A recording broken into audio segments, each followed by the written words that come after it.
Dear Mr. Potter, we are pleased to inform ye that ye have a place at Hogwarts School of Witchcraft and Wizardry.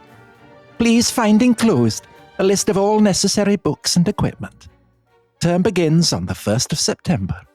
We await your all by no later than the 31st of July. Yours sincerely, Minerva McGonagall, Deputy Headmistress. So that, Dominic, as the 500 million people who I gather have read Harry Potter across the world will need no telling, is from J.K. Rowling's Harry Potter and the Philosopher's Stone, published in 1997. And as the author of The Great British Dream Factory, The Strange History of Our National Imagination, a book that looks at the impact of British culture on the imagination of the world, how would you rate the impact of J.K. Rowling? Well, first of all, everybody, I'm so sorry. I actually suggested to Tom that he do that in a Scottish accent. And now I've paid the price, I suppose. It's fair Well, to say. it was the accent of Maggie Smith. Right. Who, of course, plays Mrs. McGonagall in the film. Is it Miss McGonagall? Miss McGonagall, it must be. Professor Tom. Professor McGonagall. Give her a title. You're doing that thing that people always do with female academics, aren't you? You're downgrading them. Yes, I am. I apologise. It was a more sophisticated impression then than I gave it credit for, because you're doing Maggie Smith doing a voice, aren't you? Yes. So Harry Potter, it's an extraordinary phenomenon, isn't it? And I underrated it, actually, in that book you talked about, The Great British Dream Factory, and I think I was wrong. You're very rude about it. I was wrong, because Harry Potter has a claim.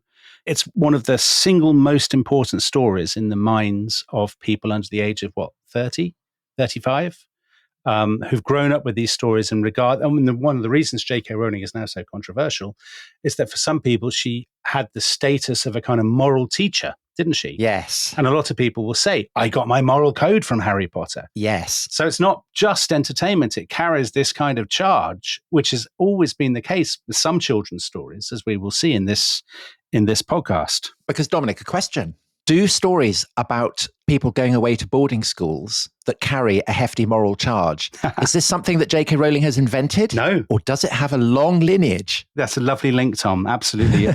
Beautifully unscripted. It does have a long lineage. So when you advertised this episode on social media, you said we were going to be talking about the origins of Harry Potter, the stories behind Harry Potter. I saw there a stream of replies in which people were saying, are you going to talk about this? Are you going to talk about that? And there's a whole load of books that people have pointed to in the past. So the stories of Enid Blyton, the Narnia stories of Tolkien, The Dark is Rising sequence by Susan Cooper. Have you read that, Tom? I have. You, in your book, you also cite Sword in the Stone. Sword in the Stone by T.H. White. People point to The Worst Witch by Jill Murphy, the Crestomancy stories by Diana Wynne Jones, or the Discworld stories by Terry Pratchett. And I think one of the reasons for J.K. Rowling's success, actually, is she wove lots of elements of those stories. Or you could say that she is drawing on the material that all those other authors are also drawing on. Yes. So at its heart, I would argue, and I'm not the first person to argue this by any means, at the heart of Harry Potter is a school story. I mean, that is the essential trajectory of the story. It's a coming-of-age story in which, I mean, who listening to this doesn't know that Harry is an orphan who grows up under the stairs in his kind of foster family's suburban house.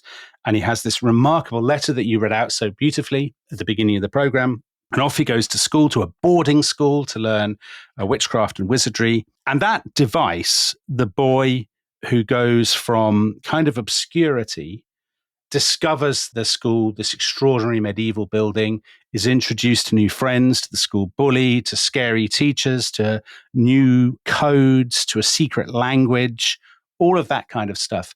That is a very old device in British fiction. So, Dominic, could I just read a passage from a novel that I read over the weekend in preparation for recording this episode? Do, Tom, I'd love that. And it describes a boy going to a boarding school, very like Harry Potter goes to Hogwarts. Tom followed his guide through the schoolhouse hall, which opens into the quadrangle. It is a great room, 30 feet long and 18 high or thereabouts, with 2 great tables running the whole length and 2 large fireplaces at the side with blazing fires in them. Obviously, I don't need to tell you, of all people, that comes from Tom Brown's School Days, written by Thomas Hughes, published in 1857, and a book of which you say, it is hard to think of many other Victorian books, indeed many other books of any era, that have left such a deep imprint on the British imagination. Yeah, I stand by what I said. Are you agreeing with yourself? I agree with myself. Shocking scenes. So Tom Brown's School Days, for people who don't know, it's, as I said, written in the 1850s. It is a foundational text of the kind of of Victorian Britain, and not just of Victorian Britain, of schools all around the world. It's a foundational text of the culture of international sport. Yeah, so the Olympics and all that comes from this, doesn't it? Organized sport, of the idea of manliness, the idea of service, of moral character, all of these things. It's one of the best-selling books in any genre of the 19th century. As late as 1940, it was still one of the top 4 books read by British children after Treasure Island, Robinson Crusoe, and I think it's something like maybe Gulliver's Travels or something like that. So I had never read it. I have read Flashman, who is the bully in Tom Brown's School Days, who tosses Tom Brown in a blanket and roasts him in front of a fire and all kinds of things like that. Yeah. And it becomes the hero of George MacDonald Fraser's series of novels in which Flashman, this coward, poltroon and bully, becomes a much garlanded hero. And so I had always assumed from that Tom Brown himself was a terrible kind of wuss and a wet. But actually he isn't at all. And the story is great. Yeah. I mean, it's very, very gripping. I really enjoyed it. Well, it's effectively the story. It's all school stories. It is, yes. So Tom arrives. Well, just to give you a sense of the story, I suppose, before we talk about the story behind the story. So Tom is from rural Berkshire. He's a kind of kind-hearted, athletic boy, a bit of a sort of a rascal. His father, the squire, when Tom is 11, decides to send him to rugby school to make a gentleman of him, I suppose. And to make a man of him. And Tom goes to rugby. He falls in with a friend straight away. His version of kind of Ron Weasley, Harry Potter's friend. His friend is called Harry Scud East. Yeah. There's a school bully, a Draco Malfoy, who is Harry Flashman, who then becomes the hero of his own series of novels. Tom goes through a series of trials. He cheats, doesn't he, in his lessons, and ends up reforming. He adopts a boy called George Arthur, who is a cross between, if you've read Harry Potter, for the Harry Potter fans, he's like a cross between Dobby the house elf and Neville Longbottom, so Harry's useless friend. He's a kind of angelic swot, isn't he? He is. I was very amused to see that evidence for his swottishness is that he reads Herodotus for pleasure. Well, not only that, Tom, most famously, he prays, doesn't he? Yes, he does. He prays by his bedside. Yeah. He shames the other boys into praying by there. But this is a tremendously transformative moment for Tom Brown. So he previously hasn't been praying. He's been embarrassed to do it. And he is shamed by this weedy little wretch into praying every night. Actually, I find it quite a moving scene, Tom, because I kind of admire that moral earnestness. Well, now I find out. Yeah. After whatever, 350 episodes of you bullying me like Flashman. Exactly. If you just mention this, you bring a tear to my eye. See, there's the final scene, which is a cricket match, isn't it? The climax is a cricket match. Yeah, brilliant. Where Tom puts George Arthur into bat, doesn't he? And he does really quite well. He does all right. They lose, though, don't they? They still lose. Yeah, they still lose, but that's fine. You know, it's playing the game. And also, they have a brilliant boxing match, don't they? They do. With Slugger Williams. Huzzah! Yes. There's going to be a fight between Slogger Williams and Tom Brown. And the Slogger is massive. Yeah. Absolute, Mike Tyson or whatever. But the Slogger looks rather sodden, as if he didn't take much exercise and ate too much tut. Oh, no. Shocking scenes. So the story behind the story is that this is written by a guy called Thomas Hughes. Thomas Hughes, you would love Thomas Hughes, Tom. He's a fascinating man. He himself had been a pupil at rugby school. He went on to become a lawyer and a Liberal MP. And would you believe he tried to set up a kind of utopian society in Tennessee? Did you know this? God, so many of our people are doing it. Ignatius Donnelly, who wrote about Atlantis, did something very similar, didn't he? He did. So Thomas Hughes tried to set up a utopian society in Tennessee with its own library, inn, croquet lawn and newspaper. But not cricket pitch. But do you know what he called it, Tom? No. Rugby Tennessee. Rugby tennis. Oh, brilliant. And he was a great enthusiast for muscular Christianity. So this idea that you would teach Christian principles and kind of sporting prowess side by side, a healthy mind and a healthy body. And Thomas Hughes would tour the land, not just the land, but he would go up specifically to northern towns, the kind of towns actually that ended up having football clubs later on, kind of Premier League Championship football clubs. He would go up there and preach the gospel, not just of Christianity, but of sport. And that's, of course, why I think sport is such a major part, and sport as forming character. Well, so many of the earliest football teams derive from churches. One thinks of Aston Villa, for instance. Yes. Founded by Methodists. Wolves, my team, I think, was founded by a church. Everton were founded by a church. Sport and religion were very, very closely interwoven in the 19th century. And it's thanks to the preaching of people like Thomas Hughes. It doesn't seem to me that it's about becoming too much of a Christian. It's also about becoming a decent chap. Yes, it is, absolutely. And the key about Tom Brown is right from the beginning, he is a decent chap. So Scud East, when he meets him, says, this is on his first day. A great deal depends on how a fellow cuts up at first. If he's got nothing odd about him and answers straightforward and holds his head up, he gets on. And that is basically the kind of ideal that underruns all of it, that you don't want to be actually too brilliant at anything. This is Harry Potter, Tom. Harry Potter is actually, he's not especially academic. He is brilliant at sport. He's extraordinarily gifted at Quidditch. We'll come on to talk about Quidditch. Cock of the school is the slang in Tom Brown's School Days for chief jock. Yes. Cock of the school is probably not a nickname you would welcome now at a British public school, is it? Well, and another expostulation, which is what the senior boys say to the young boys, is, "You young muff." And of course, shall I tell you how Tom Brown is described? Do. And this will be particularly shocking to our American listeners. The most reckless young scapegrace among the fags. Yes, so fagging is a really important part of school stories. So do you want to explain what fags are for our American listeners? A younger boy will act as basically a servant to an older boy, and they'll be assigned to the older boy as his fag. That means they will have to bring him toast, they'll have to shine his shoes, they'll have to do errands for him, carry messages, all of these kinds of things. So fagging, yes, our American listeners will find this hilarious because of the connotations of the word, but fagging persisted in British schools until after the Second World War, and then was eventually phased out. So Tom Brown is very obviously the template for Harry Potter. He's a slightly bland but generally decent and admirable boy who goes through this rite of passage to make him a man through a series of trials. But the other thing, of course, is that a key part of Tom Brown's School Days is the influence of the headmaster. So you mentioned Dumbledore. Dumbledore is a huge figure in Harry Potter. It's Gandalf Merlin-like figure who is the headmaster of the school. And Tom Brown's School Days has its own Dumbledore in a character called Dr. Arnold, a real-life person. So the person who had been Thomas Hughes' headmaster. Dr. Arnold lived from 1795 to 1842. He was head of rugby from 1828 to 1841. And he really, do you think I'm exaggerating, Tom, when I say he's one of the absolute founding fathers of the Victorian age, of the Victorian ethos? No, not at all. I mean, he is absolutely a towering figure, isn't he? And influential, as you said earlier on, not just on Britain, but on the ideals of sport and manliness and all that kind of thing that the British Empire exports. Yeah. So he becomes a myth, Dr. Arnold. So for those people who are listening to this podcast and think, well, this is two public school boys talking about public schools, and they think this is terribly interesting, but it's not very important to anybody else. Dr. Arnold would have been a name recognizable to almost any educated person.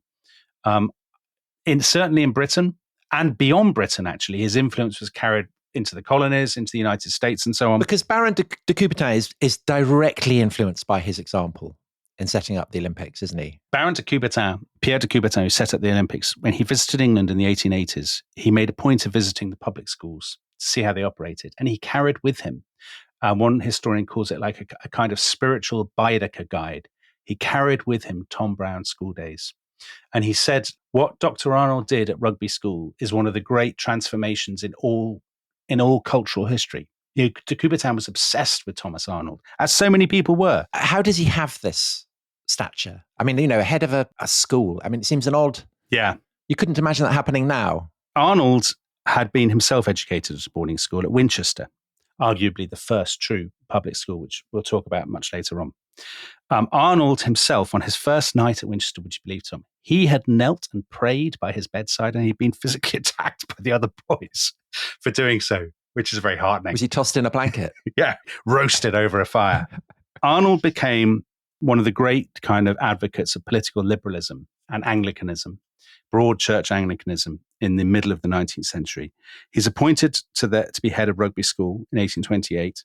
He almost quintuples the number of boys at the school. And he has this extraordinary project, which now, to some degree, I think, because so many schools, and not just private schools, bear Arnold's imprint, we take for granted, but at the time was truly radical.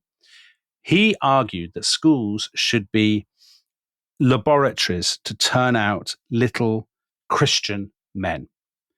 And that the important thing in a school was not to fill your mind with stuff, with education. It was to form your character, your moral character. So he says, his first comment on being appointed to the headmastership of rugby, he said, my object will be, if possible, to form Christian men.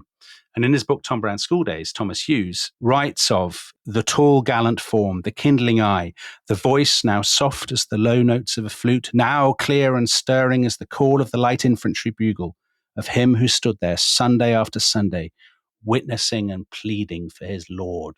And this idea that the headmaster of the school was going to become this kind of great, almost this evangelist, this idea of Christian manhood, and he would send out legions of boys to be Christian men to govern Britain and its empire. This absolutely caught the imagination of the Victorians. So Arnold was an inspirational figure. And the interesting thing about him is, when Harry arrives at Hogwarts, he's already been told that there is this sort of this undercurrent of danger in the character of Voldemort, who is the Dark Lord, and there's the dark arts, and there's this kind of evil. But Arnold absolutely believed this. I mean, he didn't call it Voldemort. For him, it was sin. So he thought that all teenage boys were threatened by sin. And actually, to be a teenage boy was kind of sinful in itself.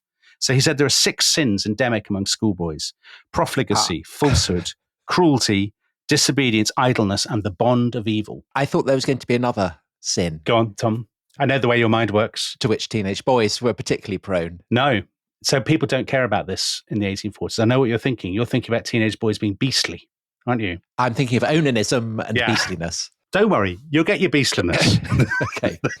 People aren't worried about beastliness at this stage because they're not over-obsessed with sexuality. So for Arnold, it's kind of, it's more amorphous than that. It's kind of telling lies and not doing your bit and cheating and all these kinds of things. And he believes that life is a constant struggle to overcome this sin. I mean, this is obviously what lots of Christians believe, and that he can guide the boys towards a sort of higher state. And the way he would do that is through a character called Percy Weasley. Do you know the Harry Potter books very well, Tom? Do you know who Percy Weasley is? I can't. They all blur. So Percy Weasley is Ron Weasley's older brother. And at the beginning of the book, he's introduced to us. Harry's catching the train and the Weasleys are there. And the Weasleys are all giving Percy a bit of grief because he's actually going to be a prefect. And Arnold wanted to use the prefect system. So that being a prefect is very important. So being a prefect is being a senior boy who acts as a kind of conduit between the headmaster and the other boys. There had always been prefects. So in the 14th century, when Winchester College was set up, there were prefects there, senior boys who kind of represent the boys. Derived from Merton College in Oxford. Exactly, yes. Arnold's idea was that the prefects would actually now be, instead of leading revolts against the headmaster, they would be working for him. And he calls them, or his disciples call them, an aristocracy of talent and worth. So the prefects would dine with Arnold and they would sort of marshal the other boys and lead them towards better behavior. So a question then, to go to a public school, you have to pay for it. Yes. That's why they're called public. They're open to everybody who can afford it. Who can afford it, yeah. So by definition, people who go to these public schools are from the elites. Yeah. Is Arnold self-consciously training them to go out and govern Britain and to govern various parts of the world that have been painted pink? Is that an idea that he is training a moral elite? I don't think it's an obsession for Arnold, but it becomes an obsession for, as it were, the myth of Arnold. So Arnold himself is not, I think, as interested in the empire as his successors are. Not looking at the empire then, just looking at Britain. Yeah. Is he thinking, it's important that I do this, not just for the sake of the souls of the individual boys, but for the good of the entire country? Oh yeah, undoubtedly. Undoubtedly, all public school headmasters are conscious that they are training an elite of boys who are going to become cabinet ministers, churchmen. I mean, if you look at the kind of people who go to public schools in the 18th and 19th centuries, they all go on to become generals, to become the governors of colonies, to become MPs, all of these kinds of things. Absolutely, they do. So in Harry Potter, Dumbledore has a host of kind of disciples. They call themselves Dumbledore's army, the people who kind of worship Dumbledore, who want to carry on his example. So does Arnold. So the heads of schools like Marlborough and Harrow, the headmaster of our producer Jack's old school, King Edward's, Birmingham, he was a disciple of Arnold's. And these people go out and for the next 50 years or so, they create this kind of regime of Arnoldian schools. So almost every school in Britain, every private school in Britain is true to Arnold's ethos. And grammar schools, right, as well. So to explain for overseas listeners, grammar schools are open to everybody, but you have to get in on basis of exams. Yes. So grammar schools will be in a town. Shakespeare went to a grammar school. They were initially set up to teach really Latin. But you're not necessarily boarding at a grammar. You're not boarding at a grammar school. But the grammar schools increasingly kind of ape the rugby look. Oh, absolutely, they do. Prefects. In the second half of this episode, we're going to go through lots of the aspects of the Harry Potter stories, the sport, the boarding houses, and talk about the history of those. Schools, not just in Britain, but across the world, copy what they see as Arnold's formula. And where they're getting Arnold's formula from is from Tom Brown's School Days. So it came out, as we said, in 1857. It sold 11,000 copies in its first year. It has been through 52 editions within about 35 years. You mentioned Pierre de Coubertin already. He talked to the powerful figure of Thomas Arnold, the glorious contour of his incomparable work. I mean, de Coubertin, absolutely obsessed with Arnold, as we said.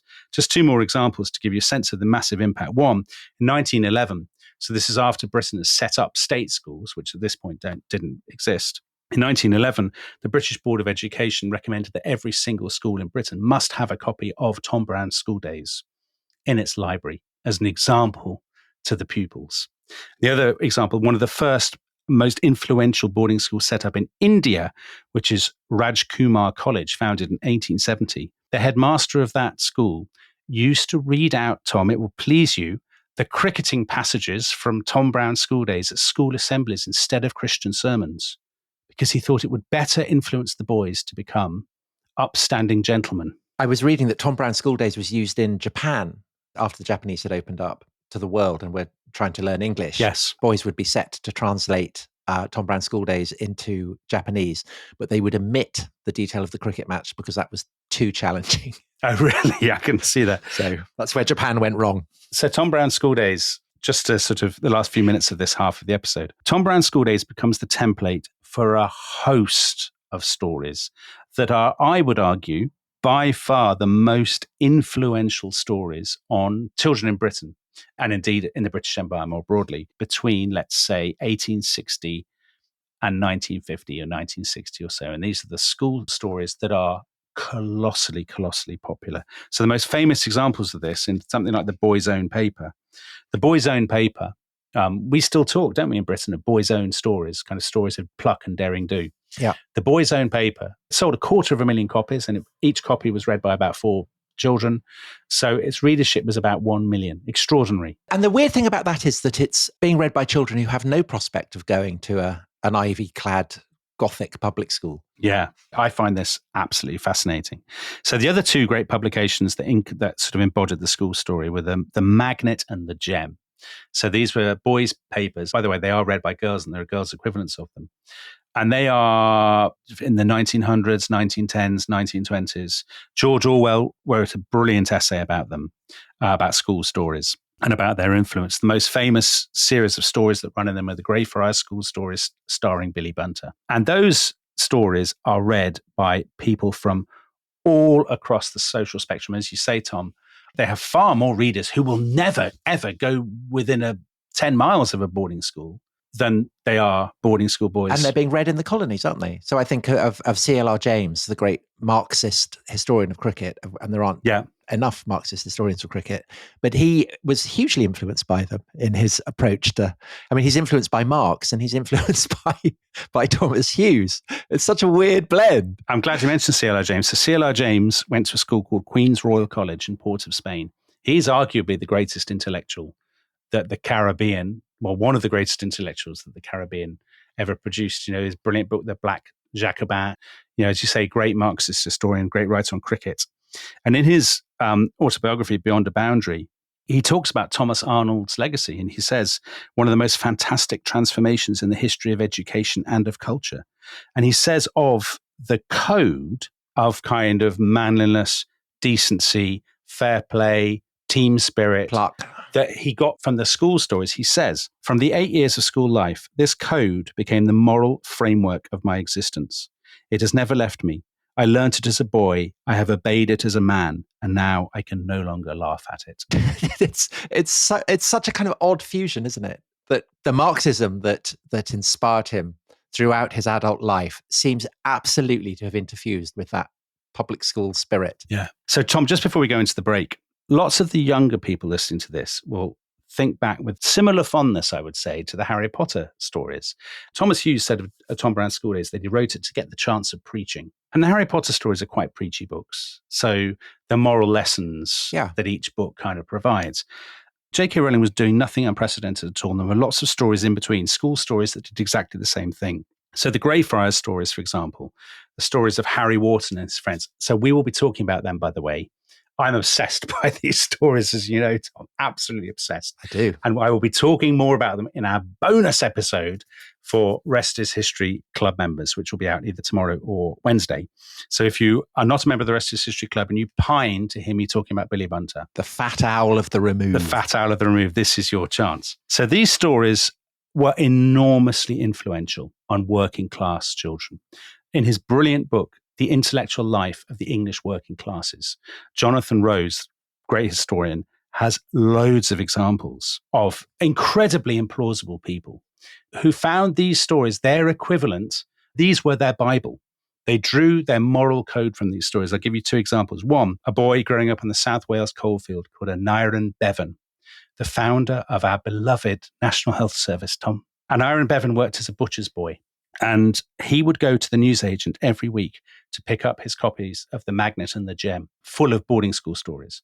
His father, a miner, banned them from the house. This was very common. Because they were seen as being badly written, or because the kind of moral lessons were disapproved of? Often parents would regard the misbehavior of boys in the stories, stealing jam, fighting, falling out of windows, Yaroo, wrestling with tramps and footpads. Isn't that what Billy Bunter says when he's being caned? When he's being beaten by Mr. Quelch. For stealing jam. Always stealing jam, or other boys' hampers, Tom. So lots of parents would ban them. They said they're not, you should read something better. You should read something more improving. Bevan would sneak out and buy them anyway, and he hid them under a railway bridge near his house. I mean, it's extraordinary that somebody who is thought of as being one of the absolute titans of socialism did this. And the other example is a great working class historian called Robert Roberts, who grew up in Salford and wrote a book about it called The Classic Slum. He said, for boys like him, he said, Greyfriars became for us our true alma mater, to whom we felt bound by a dreamlike loyalty. Over the years, these simple tales conditioned whole generations of boys. The public school ethos, distorted into myth and told among us weekly in penny numbers, set our ideals and standards. And in the final estimate, it may well be found that Frank Richards, who is the author of the Greyfriars stories, had more influence on the mind and outlook of young working class England than any other single person. Okay, well, that's brilliant, Dominic. I think that you've absolutely shown that there is a living link between Tom Brown's School Days and Harry Potter, and people can see how that thread would have been woven through, 150 years or more of British popular culture. And so when we come back, we will look at how all the famous elements in the Harry Potter stories are prefigured in the Victorian public school. This episode is brought to you by Rocket Money. Tom, we often talk about how to organise our finances. I'm very conscious that I'm paying for a lot of mad subscriptions. And there's one thing that we've talked about often on this show. It's the thing that we probably hate more than any other, and it's a hidden fee. I would love to get my finances under control. There are all these things piling up on our bank statements, and I think I need to fix this problem. I need to sort this out and to stop this. I mean, my finances are so chaotic that I need this app. So I'll tell you what it is. It's called Rocket Money. It's a personal finance app that helps find and cancel your unwanted subscriptions. It monitors your spending, and it helps to lower your bills so that you can grow your savings. With Rocket Money, you can track all of your subscriptions, and you can easily cancel within the app with just a few taps, saving you time, avoiding charges. And you can also set budgets and goals and get personalized insights and regular reports to track how you're doing. They will even send you real-time alerts for large transactions, upcoming bills, refunds, and even low balances. So let Rocket Money help you reach your financial goals faster. Join at rocketmoney.com/ishistory. That's rocketmoney.com/ishistory. rocketmoney.com/ishistory. This episode is brought to you by Indeed. Stop waiting around for the perfect candidate. Instead, use Indeed sponsored jobs to find the right people with the right skills fast. It's a simple way to make sure your listing is the first candidates see. According to Indeed data, sponsored jobs have 4 times more applicants than non-sponsored jobs. So go build your dream team today with Indeed. Get a $75 sponsored job credit at Indeed.com/podcast. Terms and conditions apply.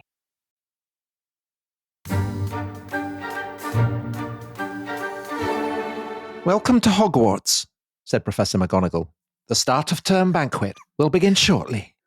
But before you take your seats in the Great Hall, you'll be sorted into your hooses. The sorting is a very important ceremony, because while you're here, your hoose will be something like your family within Hogwarts.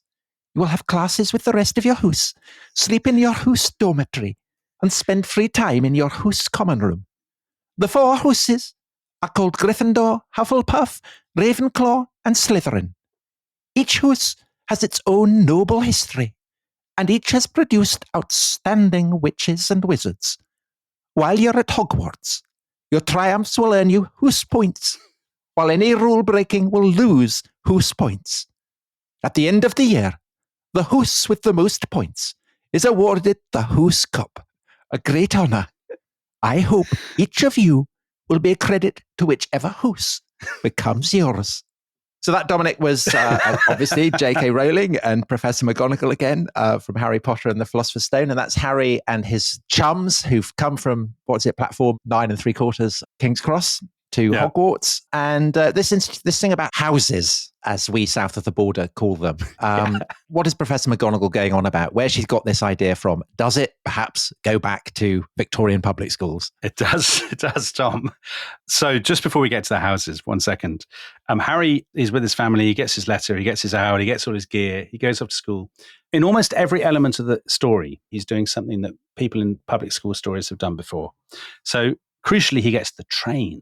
So, the Hogwarts Express, even people who haven't read Harry Potter will know about the Hogwarts Express. It goes from platform 9 3/4 at King's Cross Station. That is a well-used device in school stories because, of course, so many people did go by train to public schools.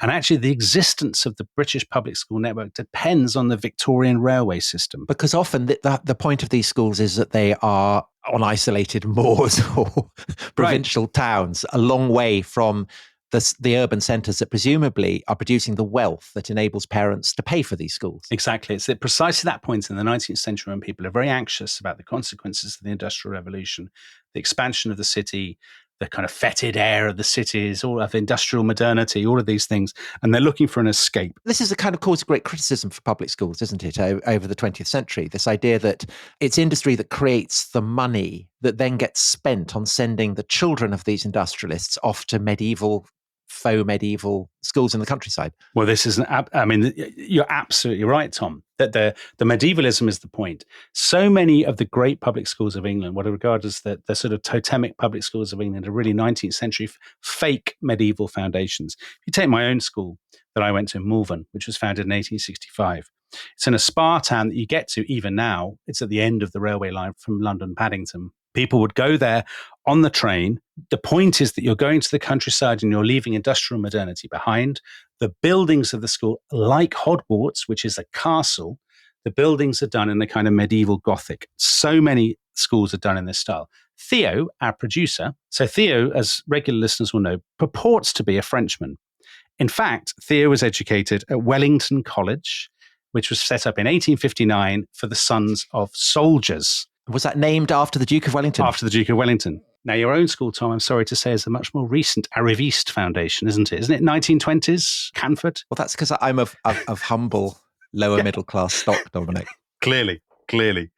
But so many of these schools, if you look at their websites, you will see that they are kind of mock medieval Gothic buildings, which are sort of weighted. Which, of course, King's Cross is as well. I always assumed that J.K. Rowling chose King's Cross because that's the train that goes to Edinburgh, where she wrote it from London. But maybe also the fact that it's cod medieval, St. Pancras and all that is part of it as well. You're in the shadow of St. Pancras with the kind of huge Gothic spires of St. Pancras, and you're going to another kind of Gothic-ish building. But what about houses? Well, houses, you mentioned houses. Before the 19th century, most boys had kind of boarded in very ramshackle kind of surroundings. They might have all stayed they might have slept in the schoolroom, they might have stayed in the headmaster's house. But the point of houses is that Dr. Arnold and his imitators want a much more disciplined, regimented system, which will institutionalize. And you say regimented. I mean, presumably literally like regiments. Literally, exactly. Literally, well, as Hogwarts is.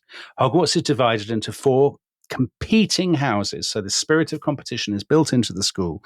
This was a 19th century idea that you will teach the boys team spirit. Absolutely central to Arnold's vision, to the entire ethos of the kind of Victorian ruling classes, and of course to the ethos of Harry Potter, that the individual is never bigger than the team, that the most important thing is the collective rather than, your own personal gain.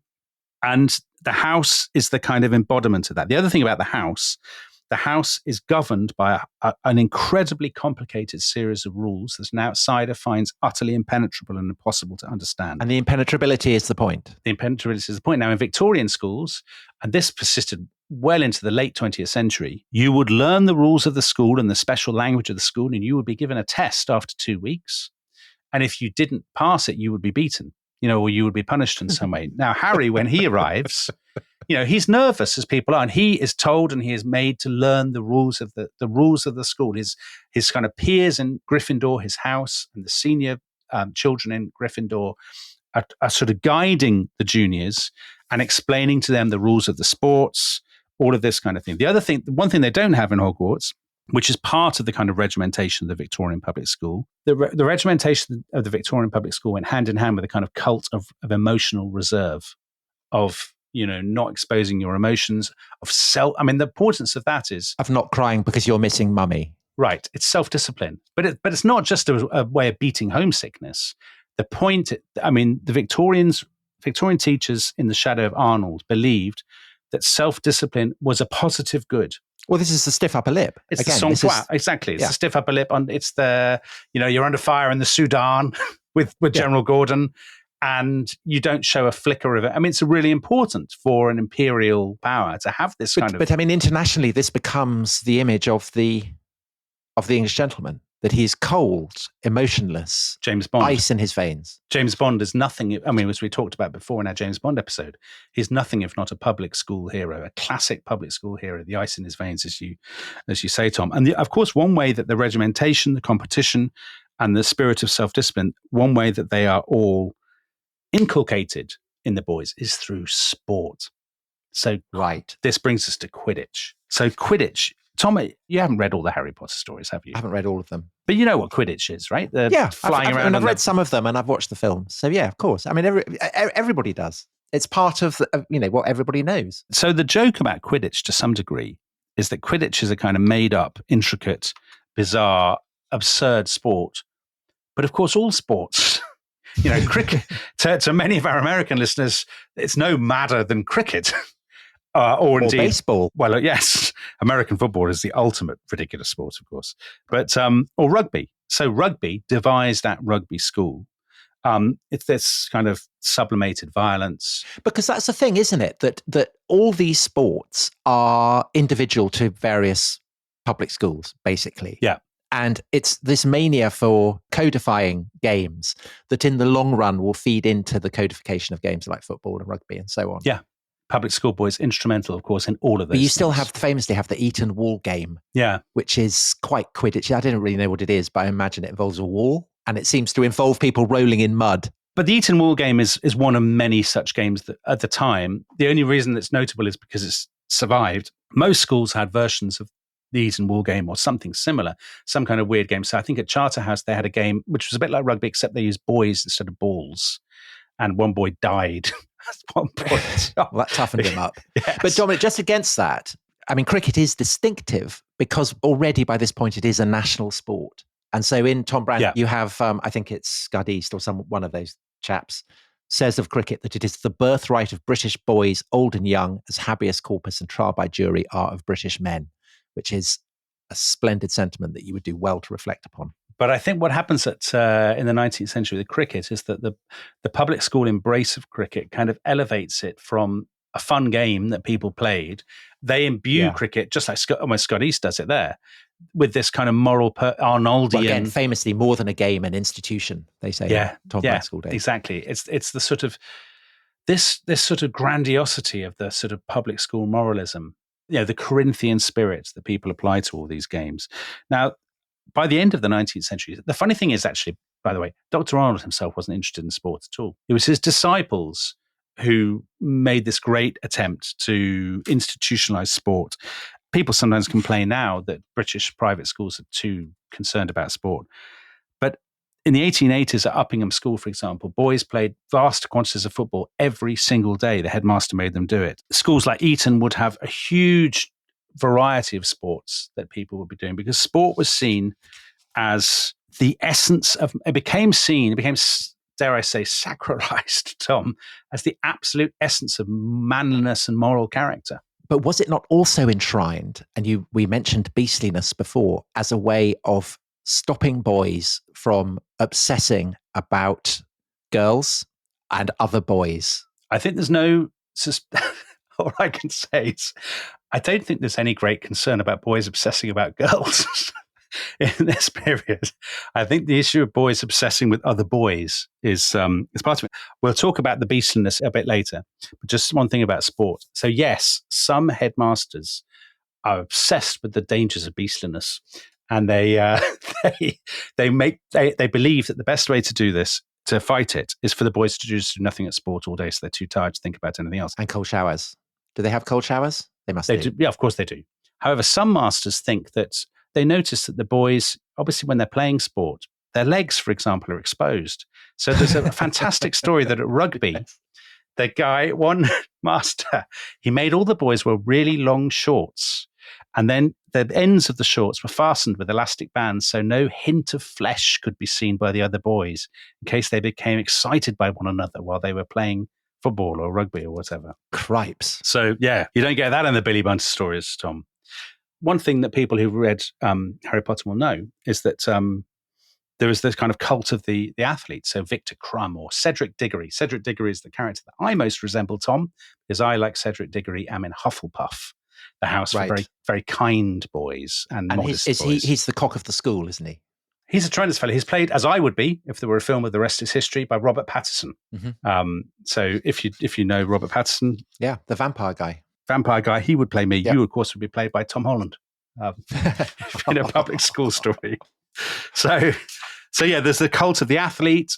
And of course, that leads into the kind of cult of the sort of, not just the sportsman, schoolboy, but later on the soldier. Lots of J.R.R. Tolkien, his former rugby team, virtually all of them kind of enlist in the Great War. Lots of them are killed. So there's a kind of link between the sporting team and the sort of the teamwork of military service for the empire, which you get in that famous Henry Newbolt poem. And which in due course, again, comes to be seen as a kind of index of British decadence, ironically. So Kipling has the famous lines about muddied oafs and flannel fools. Muddied oafs, exactly. We should talk a bit about magic, of course, Tom. Yes. So in his lessons, Harry is taught effectively a bizarre and impenetrable code that outsiders cannot possibly understand, but which works to kind of bind the pupils at Hogwarts together as a community separate from the outside world. So that's magic. Expelloramus. Or in real life, of course, it's classics. Tremendous. So the fetish of Latin and Greek at public schools. This is a leftover from the medieval period to some degree, but... And definitely the Renaissance, as we will discuss. Yeah, of course. I mean, people have taught classics all the way through. I mean, classics had been there from the very beginning of the public schools in the 14th century, all the way through, as we will discuss next time. But there's a brilliant book called Gilded Youth by an academic called James Brooks Smith. He says the profound linguistic alienation of classical study formed a complex network of rules and regulations that subsumed the individual within the collective life of the institution. He says, why is it that so many public schools are so defensive about the study of Latin and Greek, which they've never used since? It's because they bear the indelible stamp of the public school initiation rite. Latin and Greek were tools for identity formation as much as they were bodies of knowledge. For many, their appeal lay in a realm beyond the rational and utilitarian concerns of education. That's magic, Tom. And so those who don't have Latin and Greek are muggles. Exactly. Equivalent. Exactly. So people who in the Harry Potter universe aren't witches or wizards. Yeah. Think that's fair? I think that's exactly it. Latin and Greek is one of a series of secret languages that you will get at a boarding school. So the other secret language is the language of the school itself, with all the weird terms, the slang and things, for the slang, the tuck shop, and so on. But the idea of the secret language, I think, is really important in what you might call public school humor. So much British humor, elite humor, is about institutions and secret languages and things. So Lewis Carroll, the Molesworth stories in the 1950s, St. Trinians, Monty Python, the absurdism of Monty Python, which is so often about sending up institutions and mocking the language of institutions. That's very public school humor, I would argue. Private Eye. Exactly. We haven't talked about the teachers. Right from the start, Harry Potter is frightened of one teacher in particular, Professor Snape. Actually, most of the teachers at Hogwarts are pretty benign. This was maybe, I think it's fair to say, not always the case at Victorian public schools. So they're full of sort of terrifying Alan Rickman, Professor Snape figures. And of course, the thing that a boy would fear more than anything else is punishment, is beating. And we did a podcast recently about the Marquis de Sade. He would have loved life in a British boarding school in the 19th century, Tom. Well, he loved regimentation and depersonalization and all that kind of thing, which is basically what Victorian public schools are all about. Yeah. So there's a great Canadian sociologist in the 20th century called Irving Goffman, and he talked about total institutions. And the Victorian public school was the ultimate total institution. But that is why they work so well as stories, because it's a self-contained world. And actually, it's true of Star Trek. It's true of the Aubrey and Maturin books that I've been reading, the Patrick O'Brian. Yeah. That actually self-contained worlds with their own hierarchies, their own rules, their own language are brilliant for stories. Of course they are. And kids adore them. The critic Catherine Hughes many years ago was writing about Harry Potter, the appeal of Harry Potter. And she said, children who are never going to go to a boarding school often love boarding school stories because they love the idea of all the rules they have to learn, all the traditions of the school, the codes of conduct. I remember reading to Katie when she was young, my elder daughter, so she was going to the local state school. So absolutely no houses or trains off to boarding schools or whatever. But the book that she adored were The Twins at St. Clair's by Enid Blyton, which is kind of like Mallory Towers as well, which is about girls' boarding schools.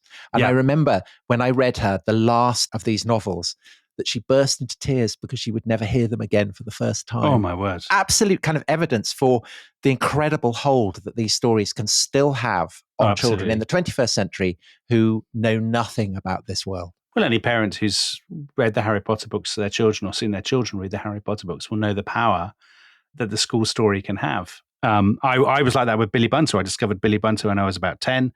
It was baffling to me, a lot of the stuff about translating Virgil and the beatings and stuff, but I was addicted to it. So just on the beatings, Tom, I know you love a beating. As part of the institutionalization of Victorian public schools, public ritual of flogging or beating was absolutely central to this. So at Charterhouse, people would be beaten with a bunch of birch switches. At Rugby, they had a thin wooden cane and they had lead. It was weighted with lead at the end. And you were generally beaten on the buttocks. They would have special flogging blocks at schools, like a kind of altar, like a wooden altar. And how long did this go on for? Oh, I mean, decades. Canes with birches and lead on the... Yeah, kind of up to when? After the Second World War, it started to decline. Yeah, people thought this was poor form. Blimey, I had no idea. I thought it was the slipper. You would often the other boys would assemble. It would be a great public spectacle. Oh, it's in If, isn't it? It is in If. At Eton, you would go up the stairs to the headmaster's study. The stairs would be lined by boys. Like being taken to the guillotine. And you can imagine the atmosphere. Some boys, their faces stricken with fellow feeling. Other boys, their faces contorted with glee as the victim was... the historian Heather Ellis says that this had a kind of political resonance, that actually the more trouble the British Empire was in, the more it seems that public schools were keener on flogging because they're more anxious about forming character and about discipline. That the greater the sense of anxiety in society as a whole about the state of the nation, the more beatings, floggings, canings seem to have increased. Well, I mean, do you think that this hence the obsession with fagging? Yeah. And being beaten, is that this is schooling you then to go out and... I think so, absolutely. Dominate people, have servants and beat them. So I was reading a very good book by David Turner, The Old Boys, The Decline and Rise of the Public School, in preparation for this. Yeah. And he quotes a teacher at Harrow School in 1928 that to learn to obey as a fag is part of the routine that is the essence of the English public school system. Those who hope to rule must first learn to obey. Yeah. And that has an obvious relevance, I guess, for a ruling class that is anxious about the possible collapse of the empire. Yeah. You're going to go on from a public school into another institution. It could be the Church of England, it could be the civil service, it could be you're going to be a colonial official in India, it could be the army or the navy. So you're going to move into another hierarchy where you will be once again at the bottom, and you'll have to work your way up to the top. So that idea of obedience and giving orders, it's really, really important. One other consequence of the beatings, Tom. One historian reckons that about half of all the erotic works published in late 19th century Britain had flagellation as the key theme. Well, it's La Vie Sanglée, isn't it? The Mysteries of Flagellation, The History of the Rod, The Quintessence of Birch Discipline. These are the titles. Now, not only that, these are books aimed at a public school audience because they are too expensive for working class readers. They are 2 or 3 guineas. So in other words, you have to be rich to buy them. They are aimed at that particular clientele. There are also special flagellation brothels in London. But not just in London, right? I mean, in Paris as well and across the continent, because this is seen again as a kind of very English specialization. Right. And there's no doubt that it comes from the schools. So a pornographic publisher called George Cannon, who wrote about these brothels, he said, why are they so popular? Because hundreds of young men, through having been educated at institutions where the masters were fond of administering birch discipline and recollecting certain sensations produced by it, have imbibed a passion for it and have longed to receive the same chastisement from the hands of a fine woman. So even at the time, people think, there's something odd going on here. And of course, you mentioned before anxieties about the boys interfering with each other. They are definitely there. So Theo, our producer, who was at Wellington College. Where are we going with this? He may well be able to shed some light on whether they still have to install barbed wire entanglements on the top of the dormitory cubicles, Tom. Is that what they did? To stop the boys breaking out at night to interfere with each other after the master's Goodness, well, so we've got Theo. Let's ask Theo, is this what happened at your... He's not replying. Thanks for that, Dominic. I can confirm that was no longer the case when I was there. Okay, thank you, Theo. Excellent contribution there from Theo. It's great. It happens. It's great. It's great to have Theo on the show. So just one more thing before we move on to something we have not talked about at all. This is classic rest is history. We haven't talked about girls. The boys are not just interfering with one another. There's a very famous story by a guy called John Addington Symonds. Now, John Addington Symonds was at Harrow in the 1850s, and his memoir of his time there was not published until 1984, Tom, because it was so scandalous.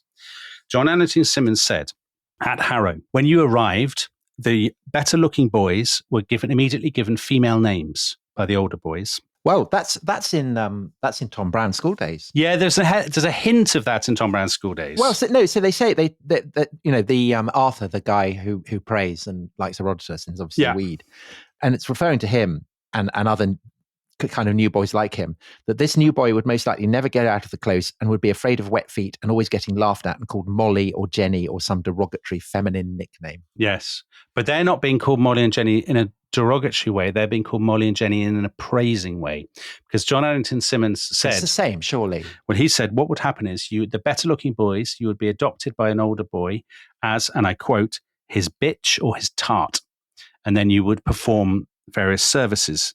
Symonds said that at Harrow in the 1850s, one could not avoid seeing acts of onanism, mutual masturbation, the sports of naked boys in bed together. Now, our executive producer, Tony Pastor, Tom, is obsessed by this kind of stuff. When we went to America for the American tour, he spent the entire flight on the way out endlessly quizzing me about what happened at boarding schools. Was it true we'd done this, that, and the other? So he would enjoy this. At one point, Symonds' best friend, a guy called Alfred Preeter, comes to him and he says, I've got, interesting news. I've actually been having an affair with the headmaster. Wow. So the headmaster was one of Arnold's disciples, a man called Charles Vaughan. I shouldn't laugh. He had become headmaster of Harrow at 28. You know how cricketers are talked of as a future England captain, Tom? Yes. He was talked of as a future Archbishop of Canterbury. But presumably this didn't help his cause. It didn't help his cause because basically Symonds told his father kind of blackmailed Charles Vaughan. Charles Vaughan had to step down as head of Harrow for having had an affair with this boy. And he ended up becoming a parish priest in Doncaster, Tom. Well, bit of a come down. So that was the end of him.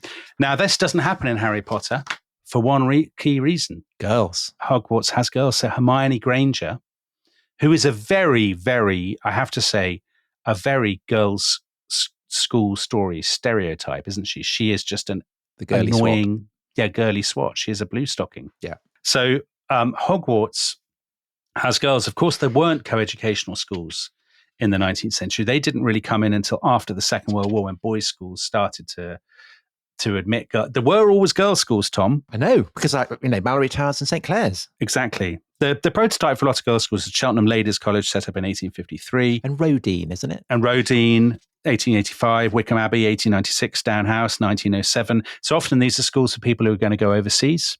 So their parents are going to go overseas. They want their girls to stay in Britain to be educated. Girls' schools, I hope girls' school products listening to this will not be offended when I say they were regarded generally as atrocious academically by comparison with the boys' schools. So at Cheltenham Ladies, they would spend a quarter of their time doing music.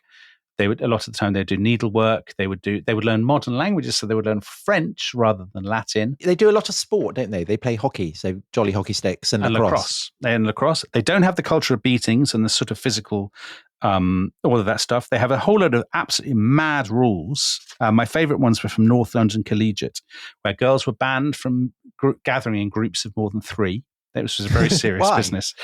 I think it's seen as beastly. I don't know. And the other thing that I love is they were specifically very strictly forbidden from getting wet on the way to school. It was unladylike. Right. So, and the government did a report in them. It's called the Taunton Commission in the 1860s. And the Taunton Commission said there were 2 problems with girls' school teaching. One was that the teachers didn't know anything about teaching. And the 2 was that the teachers didn't know anything about their subjects.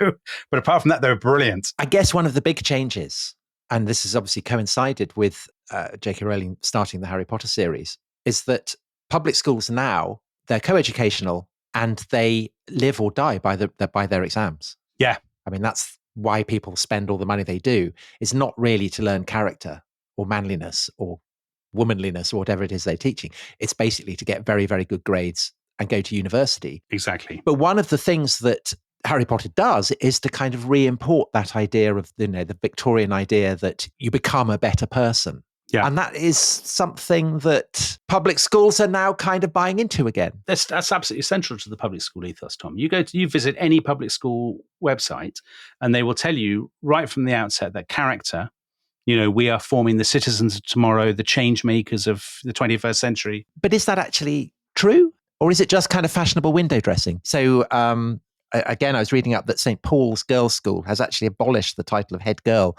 because it's too binary. Right. Yeah, they're very woke. Some public schools are very woke now.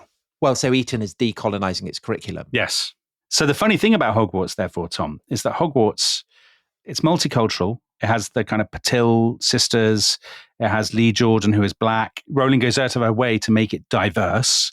And the existence of girls means that although it looks like a Victorian public school, in that sense, it's nothing like a Victorian public school because it's far more feminized than a Victorian public school would be. But at the same time, you still have this idea that they are an elite, that they are separate from the Muggles. I mean, that remains hard baked into it. And in that sense, public schools remain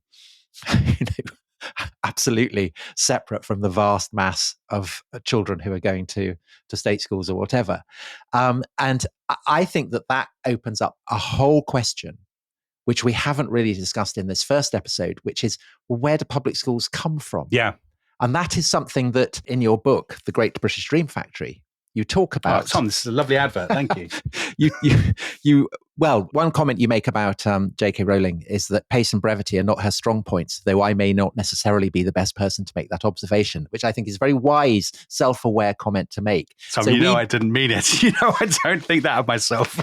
We absolutely need to finish this episode now. But you do have a very interesting comment about how Hogwarts supposedly is founded before the Norman conquest, and it's a castle, to which you attach the footnote. It would probably be unbearably pedantic to observe that this makes Hogwarts very odd, since there were no castles in Britain until the Normans arrived. In fact, the first Scottish castles were not built until about 1200. Horrible little boy you must have been. A horrible, horrible little boy. But Tom, I went to a good school and I was made into a fine, upstanding Christian gentleman. A prefect. But I think that opens up the question of, we've been talking about the Victorian public school and Hogwarts and all the public school stories and traditions that lie in between Tom Brown's School Days and J.K. Rowling. But where did the whole concept come from? How old is it? Does it go back to before the Norman Conquest? If not, when does it go back to? So I think that we should do a separate episode and look at the prehistory of Dr. Arnold and Tom Brown and ask where the public schools come from. Because actually, it's an amazing story that involves riots, the militia being called out, and all kinds of extraordinary stories, and takes us back to a world that is actually pretty unfamiliar. Brilliant. Tom, I would love that. So everybody, we will see you all next time. But of course, if you are a member of the Rest is History Club, you can listen to Tom. I can imagine that you would like nothing more than to listen to us talking even more about public school stories. And we will be doing that on this week's bonus episode for Rest is History Club members only. And of course, if you are a member of the Rest is History Club, if you are a member of what I like to think of as the prefects, then you can listen to the second episode of this series right now, as is always the way with our chat community. And on that bombshell, Tom, we say goodbye. Goodbye.